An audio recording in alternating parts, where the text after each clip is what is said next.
Hi hungry sisters. Hungry sisters சேனல்லேருந்து இன்றைக்கி என்ன வீடியோஸ் பார்க்க போகிறோன்னா, கேசரி செய்யலான்ட்டு இருக்கோம். வீட்டுக்கு கெஸ்ட் வந்திருக்காங்க. என்ன செய்யறதுன்னு தெரியல. பொதுவாக நம்ம யாராவது வீட்டுக்கு கெஸ்ட் வந்தால் டக்குன்னு பண்ணுறதுனா நாங்கள் தான் வந்திருக்கோம். கேசரி பாயாசம் செய்வோம். அதில் நான் இப்போ கேசரி எடுத்திருக்கேன். ரவையே கையில் வச்சுட்ருக்கேன் செய்யலான்ட்டு. வீடியோஸ்குள்ளே வாங்க போகலாம். ஸ்டார்ட்.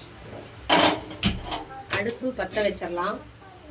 இதில் வந்து கொஞ்சம் இந்த வானலில் கொஞ்சம் தண்ணி ஊற்றிருக்கேன். ஏன்னா நம்ம ஏற்கனவே எதாவது சமைச்சிருப்போம்ல, அதாவது பொரியல் ரசம் ஏதாவது ஒன்று சமைச்சிருப்போம். அந்த காரத்தன்மை இருக்கிறனால கொஞ்சம் தண்ணி விட்டுருக்கேன். இதை அலாசி ஊற்றிட்டு நம்ம டிஷ்ஷு செய்ய ஆரம்பிச்சிடலாம். கழுவி ஊற்றிட்டு அவ்வளோதான். இப்போ தேவையானதெல்லாம் பாருங்கள். ரவை எடுத்து வச்சிட்டேன், சர்க்கரை வச்சிட்டேன், ஏலக்காய் முந்திரி திராட்சை எடுத்தாச்சு, பாதாம் முந்திரி திராட்சை ஏலக்காய் வச்சாச்சு. நெய். இப்போ செய்ய ரெடி பண்ணிடலாம். ஆமாம், சரியாக பாத்திரம் வச்சாதவங்க இப்படி கழுவி ஊற்றிக்கலாம். இந்த காரத்தில் பாருங்க, இந்த தண்ணி கலர் மாறும் பாருங்க. தண்ணி கலர் மாறும். அப்போ தெரிஞ்சுக்கலாம் நம்ம சமைச்சதுன்னா இருக்கும் அப்படின்ட்டு. ஏன்னா இதுக்கு முன்னாடி நான் என்ன சமைச்சேன்னா அதில் தயிர் தாளிச்சு போய் சொல்கிறாங்க. அந்த பாத்திரத்தில் அவங்க ஒன்றுமே சமைக்கல. பாத்திரமே புதுசாக இருக்கு. ஊற்றணும் 2 times. எடுத்துட்டு வா நெய். அந்த வேலையை நாங்கள்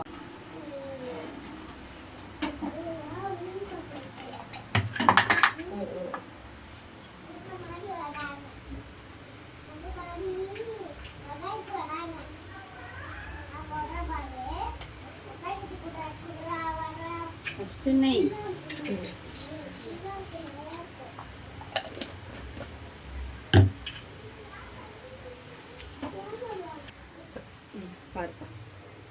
அவங்க எடுக்க மறந்துட்டாங்க. முந்திரி மட்டும் போட்டு போடு. இதில் போடு, நீங்கள் முந்திரி போடு. இன்னும் வந்து போட்டுப்பேன். இதில் தான் போடுறேன். அதனால் வச்சு வணங்கிட்டு எரிய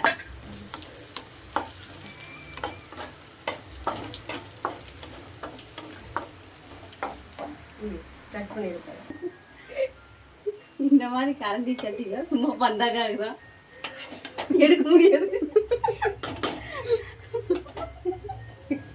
நீங்க தான் எப்படி எடுக்கிறீங்க சொல்லுங்க.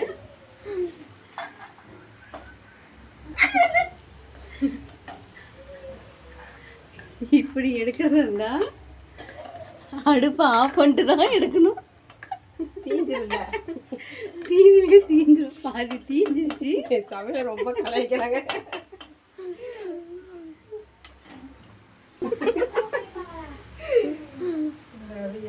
சுத்தம் பண்ணிட்டு கொட்டிடணும். அடுப்பை வைக்கணும்.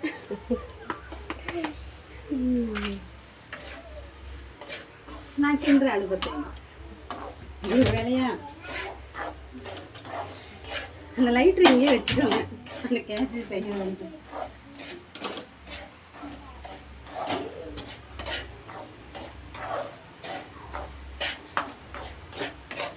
இப்படி நல்லா வறுத்துருங்க. நீங்களாம் எப்படி கேசரி செய்வீங்கன்னு கமெண்ட்ல சொல்லுங்க. நல்லா வந்து அதை ஒரு நாளைக்கு செஞ்சு பார்ப்போம். இப்படி ரவையை நெய்யில் வறுத்தா நல்லா மணமாக இருக்கும். அப்போ நெய்யில் வறுத்துட்டு அதுக்கப்புறம் போட்டால் இது ஒரு டேஸ்ட் கொடுக்கும். நல்லாயிருக்கும், டிஃப்ரெண்ட்டாக. எப்படி செஞ்சாலும் நம்ம சமையல் யாரும் சாப்பிட முடியாதுன்னு வச்சுக்கோங்க. நல்லாதாங்க இருக்கும். நல்லா இருக்கிறனால தான் வீட்டில் சாப்பிட்றாங்க. இல்லைன்னா கண்டிப்பாக அவங்க பேசுவாங்கல்ல. பாத்திரம் புதுசாக இருக்கும்போதே உங்களுக்கு தெரிஞ்சிருக்கும் அவங்க எவ்வளோ சமைக்கிறாங்க. சமைக்கிறது தானே. கேசரி செய்கிற மாதிரியே செய்கிறோம் நாங்கள். நாம் செய்கிறதானங்க சமையல். இது எப்பங்க வருகிறது? ரவை சாப்பிட்ற ஆட்சியே அனல் வச்சு விட்ருங்க. பேசாம அனல் வச்சா தீஞ்சிரும். ஒரு நிமிஷத்துல வேலையாயிடும். இப்போ என்ன பண்ணுறாங்க, தண்ணி அளவு ஊற்றுறாங்க. 1 கப் ரவைக்கு 3 கப் தண்ணி.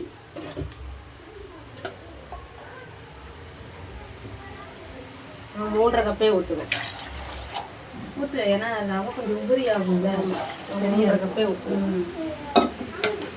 3.5 கப்பு ஊற்றிட்டு கொஞ்சம் லைட்டாக சால்ட்டு போடுவேன் எப்பயுமே. அதை டேஸ்ட் கொஞ்சம் தூக்கி கொடுக்கறதுக்காக உப்பு அந்த உப்பு. அப்புறம் பார்த்தீங்கன்னா லைட்டாக ரீஃபண்ட் ஆயில் கொஞ்சம் ஊற்றுவேன். என்னப்பா தண்ணியிலே ஊற்றுறேன்? ஆமாம், அது அப்படியே தண்ணியிலே கொதிச்சிடும்.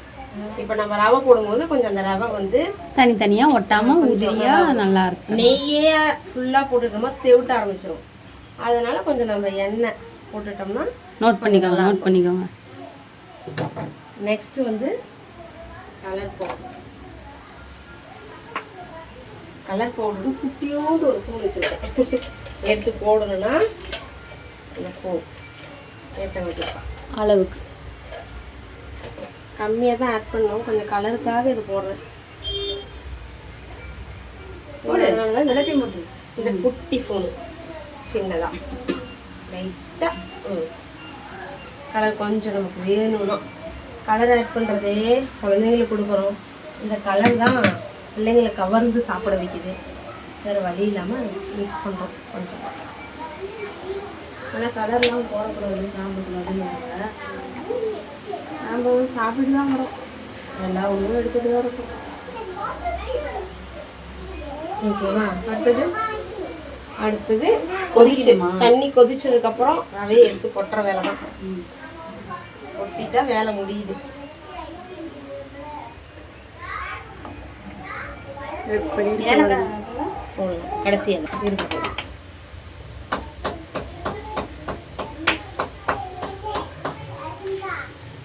கொதிக்க ஸ்டார்ட் ஆகிவிட்டது. அதுக்கப்புறம் ரவையை நம்ம கொட்டிடுவோம். கொட்டிடலாம்.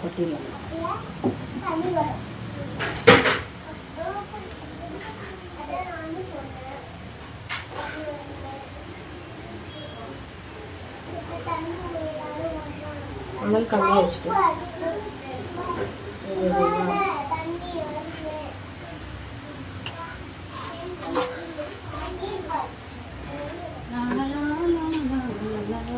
அனல் கம்மியாக வச்சுட்டு ரவையை கொட்டிகிட்டே கிண்டிட்டு விட்டுறலாம், கொஞ்சம் கெட்டி பிடிக்காமல் இருக்க.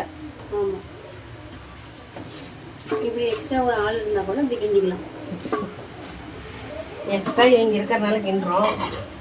இல்லை அப்படின்னா நம்ம தானே கிண்டி ஆகணும். கெட்டி பிடிக்காமல் மெதுவாக கொட்டி மெதுவாக கிண்டிட்டு வரணும். சிம்மில் வச்சுக்கலாம், அவ்வளோதான். இது நல்லா கொதிக்குது. இதிலே முக்கால்வாசி வெந்துடும் ரவை. ஏற்கனவே லைட்டாக வறுத்து எடுத்துட்டோம். இப்போ முக்கால்வாசி இதிலே வெந்துடும். சர்க்கரையை போட்டு ஒரு 5 நிமிஷம் 10 நிமிஷம் விட்டு ஏலக்காய் முந்திரி திராட்சை தாளித்து வச்சுருக்கோம். எடுத்து கொட்டிட்டா வேலை முடிஞ்சிச்சு. சீக்கிரமாக செய்கிற இருக்குன்னா இந்த கேசரி, இந்த பால் பாயாசம், இந்த மாதிரி டிஷ்ஷாக கிண்டிகிட்டே இருக்க வேண்டியதுதான்.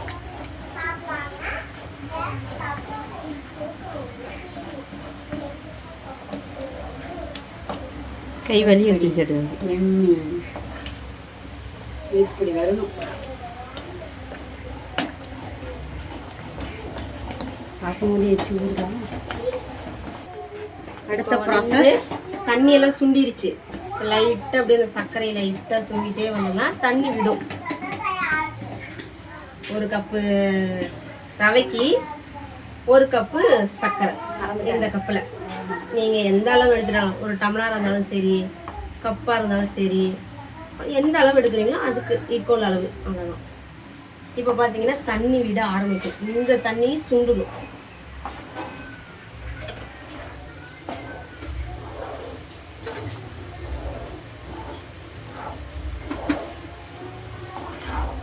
எப்படி இருக்கு? இப்போ பார்த்தீங்கன்னா ஓரளவுக்கு தண்ணி சுண்டிடுச்சு. உங்களுக்கு சர்க்கரை வந்து இது கரெக்டான அளவில் இருக்கும். டேஸ்ட் இனிப்பு கேசரி சாப்பிடும்போது கரெக்டான, உங்களுக்கு தேவை இன்னும் இனிப்பு கொஞ்சம் ஜாஸ்தி தேவை அப்படின்னா இன்னும் ஒரு 2-3 ஸ்பூன் கொஞ்சம் சேர்த்தி போட்டுக்கோங்க, கரெக்டாக இருக்கும். யாருக்கெல்லாம் இந்த ஸ்கூல் டேஸில் சாப்பிட்ட ஞாபகம் இருக்குது? இது பீஸாக கட் பண்ணி சின்ன சின்ன குட்டி குட்டி பீஸாக தருவாங்க. யாரெல்லாம் சாப்பிட்ருக்கீங்க? சாப்பிட்ருக்கிறவங்க கமெண்ட்டில் சொல்லுங்கள். அப்போல்லாம் நாங்கள் பற்ற வேலைக்கு போவோம். அதாவது கொலுசு செய்கிறாங்க பார்த்தீங்களா, அந்த வேலைக்கு சின்ன பிள்ளைங்க போகணும். பெருசாக படிக்கலாம் வீட்டில். அப்போ வருமான பிரச்சனை, அதாவது சூழ்நிலை காரணமாக படிக்க அனுப்பலை, வேலைக்கு தான் அனுப்பியிருந்தாங்க. அப்போ பட்டறைக்கு வேலைக்கு போகும்போது ஸ்நாக்ஸு சாப்பிடணும் போல் எதாவது தோணுச்சுன்னா, எதாவது சாப்பிடணும் போலங்கன்னா இது பீஸாக அந்த பொறுமை உருண்டை, இந்த கேசரி பீஸாக போட்டு வச்சுருப்பாங்க. அப்போ போய் இது வாங்கி சாப்பிடுவோம். ஒரு பீஸ் 1 ரூபா. அப்போ சாப்பிடுவோம். அப்போலாம் அந்த ஞாபகம் எனக்கு இருக்குது. இதே மாதிரி தான் பிளேட்டில் போட்டு பீஸாக அறுத்து வச்சுருவாங்க. இது அப்படியே பிளேட்டில் கொட்டி பீஸ் போட்டு ஆற வச்சிருவாங்க. ஆற வச்சு போட்டாங்கன்னா பீஸாக வந்துடும். உங்களுக்கு இனிப்பு இன்னும் கொஞ்சம் சேர்த்தி வேணும், கொஞ்சம் இனிப்பு அதிகம் எடுத்துக்கிறவங்களா இருந்தீங்கன்னா சர்க்கரை கொஞ்சம் போட்டுக்கோங்க இதுக்கப்புறம். இல்லை அப்படின்னா இது கரெக்டான அளவில் சுகர் பேஷன்ஸ் போதும் அப்படின்னா இதுவே போதுங்க. நல்லா சுண்டிருச்சு. இப்போ என்ன பண்ணனா கொஞ்சம் லைட்டாக மேலே நெய் விட்டுலாம். நெய் விட்டோம்னா அது இன்னும் கொஞ்சம் ஒரு டேஸ்ட் கொடுக்கும். அப்போ கொஞ்சம் நெய் ஊற்றணுமா, இப்போ கொஞ்சம் நெய்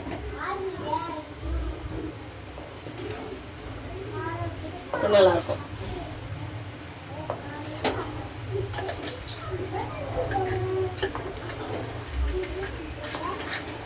பார்த்தீங்கன்னா இந்த முந்திரி திராட்சை இதெல்லாம் வந்து பாருங்க, முந்திரி திராட்சை இதெல்லாம் வந்து தாளித்து வணக்கி வச்சிருந்தோம் இல்லைங்களா பொன்னிறமா, அதை எடுத்து அப்படியே இதில் தூவிடலாம்.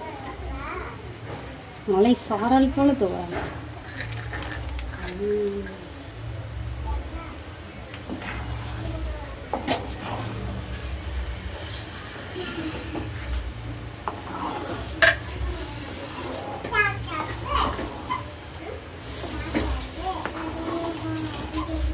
ஏலக்காய் வந்து இடித்து வச்சுருக்குறோம்.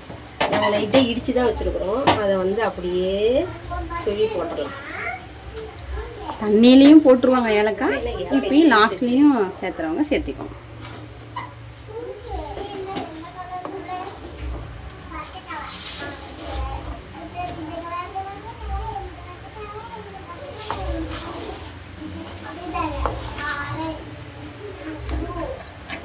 குழந்தைங்க சாப்பிட்றதுனால கொஞ்சம் லைக் பண்ணுவாங்களேங்கிறதுக்காக இந்த பாதாம் வந்து லைட்டாக சீவி போட்டுடலாம். போட்டோம்னா கொஞ்சம் நல்லாயிருக்கும். பிள்ளைங்க கொஞ்சம் அது கொஞ்சம் சாப்பிடும்போது கொஞ்சம் தென்படும் இல்லைங்களா, எகிரி குதிச்சுன்னா அதை எடுக்க வேண்டாம். தென்படும் போது நல்லா இருக்கும்ல பிள்ளைங்களுக்கு. அதனால கொஞ்சம் அப்படியே சீவி போட்டு அடுப்பை ஆஃப் பண்ணிடுங்க. அடுப்பு ஆஃப் பண்ணி வச்சு வேலை முடிஞ்சிச்சு. இதுக்கப்புறம் இதுக்கு எந்த வேலையும் இல்லை. கேசரி ரெடி. சாப்பிட்டு என்ன ஆகுதுன்னு தெரியல. டேஸ்ட்டாக தான் இருக்கும். நான் செய்யுது பிள்ளைங்களாம் சாப்பிட்ணும். ஒரு வாட்டி செஞ்சப்ப எனக்கே கிடைக்கலங்க, பிள்ளைங்களாம் சாப்பிட்டுருச்சு. பக்கத்து வீட்டுக்கு கொடுத்துருப்பாங்க. பக்கத்து வீட்டுக்காரரும் சாப்பிட்டு நல்லா இருக்குதான் சொன்னாங்க. விநாயகர் சதுர்த்தி அப்போலாம் நாங்கள் வீட்டில் இனிப்பு செய்வோம் இல்லையா, அப்போலாம் நான் பக்கத்தால் கொடுப்பேன். சாப்பிட்டுட்டு நல்லா இருக்குன்னு தான் சொல்லுவாங்க. எல்லாமே நல்லா தான் இருந்துச்சு. கொஞ்சம் லைட்டாக பாதி திருவிட்டு மீதி இதில் வேணும் அப்படின்னா கொஞ்சம் பால் கூட கலந்துக்கலாம். குழந்தைங்களுக்கு கொடுக்குறோம், பால் கொஞ்சம் லைக் பண்ணுறவங்களா இருந்தால். ஆனால் பால் போட்டுட்டோம்னா நம்ம வச்சுலாம் சாப்பிட முடியாது. கொஞ்சம் சீக்கிரம் சாப்பிட்றணும். பால் போட்டால் ஸ்மெல் வந்துடும் ஆரம்பிச்சிடும் சீக்கிரமாக. அவ்வளோதான். இதெல்லாம் கொஞ்சம் லைட்டாக திரிவி விட்டுட்டோம்னா கொஞ்சம்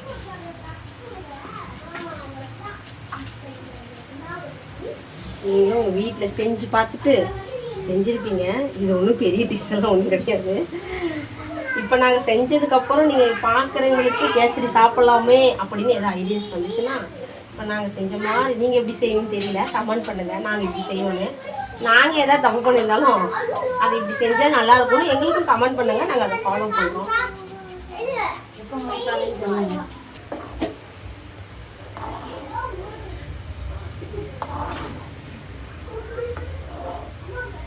எப்போ குடிப்பாங்கன்னு தெரியலங்க.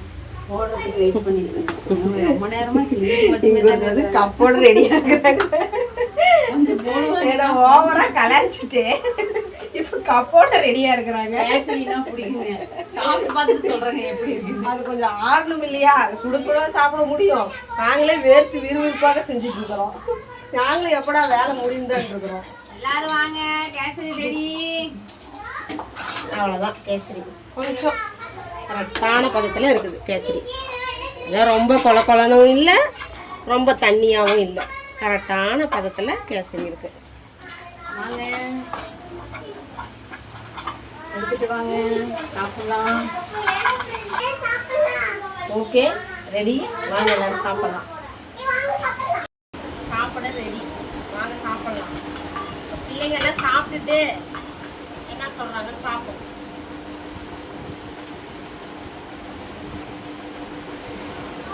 சூடா இருக்கு, கொஞ்சம் ஆறுக்கும். ஓகேவா?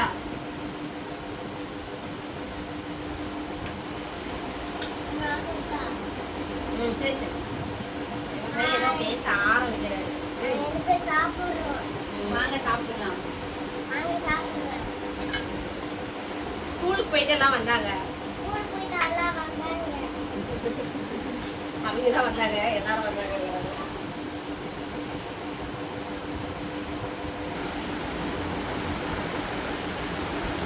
எப்படி இருக்குடா? இருக்குடா? சத்தமா சொல்லு. இப்போ பார்த்தீங்கன்னா எல்லாத்துக்கும் போட்டு வச்சுக்கிச்சு. ஒவ்வொருத்தரும் சூடாக இருக்கு, இன்னும் சாப்பிட ஸ்டார்ட் பண்ணல. சாப்பிட்டதுக்கு அப்புறம் ஃபேஸ் என்ன ஆகுதுன்னு தெரியல. நல்லா இருக்குன்னு சொல்கிறாங்களா இல்லை ஏதாவது குறை சொல்கிறாங்களான்னு தெரியல. கொஞ்சம் அவசர அவசரமாக செஞ்சோம். பிள்ளைங்க வர பசிக்குது, எதாவது கொடுங்க சாப்பிட்றதுக்கு அப்படின்னாங்க. அதனால் வேக வேகமாக செஞ்சு கொடுத்தாச்சு. பார்க்கலாம் எப்படி இருக்குமா நெசுமா? நல்லா இருக்கா? எப்படி இருக்கு? நல்லா இருக்கா? வீடியோக்காக போய் சொல்ல வேணாம், பெரியமா மனசு கஷ்டப்படுன்னு சொல்ல வேணாம், உண்மையை சொல்லலாம். உண்மையா நல்லா இருக்கா? ஏதாவது சொல்ல. நல்லா இருக்கா? எப்படி இருக்கு? மகா எப்படிடா இருக்கு? ரியாக்ஷனோட சொல்லு, ரியாக்ஷனோட சொல்லு. டேஸ்டா இருக்கு. எப்படி சொல்லணும்? அங்க பார்த்து சொல்லு. அங்க வச்சு சொல்லு. டேஸ்டா இருக்கு. அக்கா வாங்குதா? வாங்க சாப்பிடலாம், கூப்பிடு. டேஸ்டா இருக்கு. ரொம்ப சூடா இருக்குமா? சூடா இருக்குமா? வெய். இந்தா. அங்க ஊட்டு வைக்கலாம், அங்கே வை. என்னது? ஏலக்காய் வைங்க, இங்கே நடுவில் வச்சிருக்கா.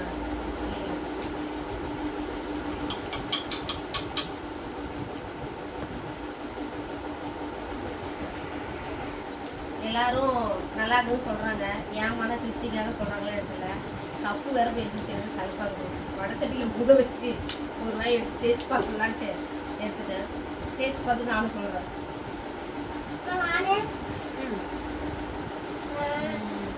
நல்லா இருக்கு.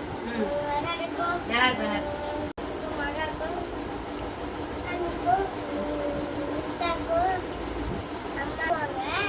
ஒரு சிஸ்டருக்கு வேற கொஞ்சம் சளி இருக்கும். சாப்பிட இந்த டைமில் கொடுக்குறீங்கன்னு கேட்டாங்க. ஆனால் விட்டு ஆட்டுக்கிறேன். ஒரு கப்பு போட்டு கொடுத்தேன். பரவாயில்ல சாப்பிடு அப்படின்னு சொன்னேன். சரி ஒரு 2 வாய் சாப்பிட்டு வச்சிருவாங்களாட்டுக்குதுன்னு நினச்சேன். முடிச்சிட்டாங்க. இப்போ பார்த்தீங்களா அது யாரும் இல்லை, ஒரு கப்பை காட்டுறாங்க அவங்க தான். அவங்க சாப்பிட்டு என்ன சொல்றாங்கன்னா, சாப்பிட்டீங்களா சீக்கிரம்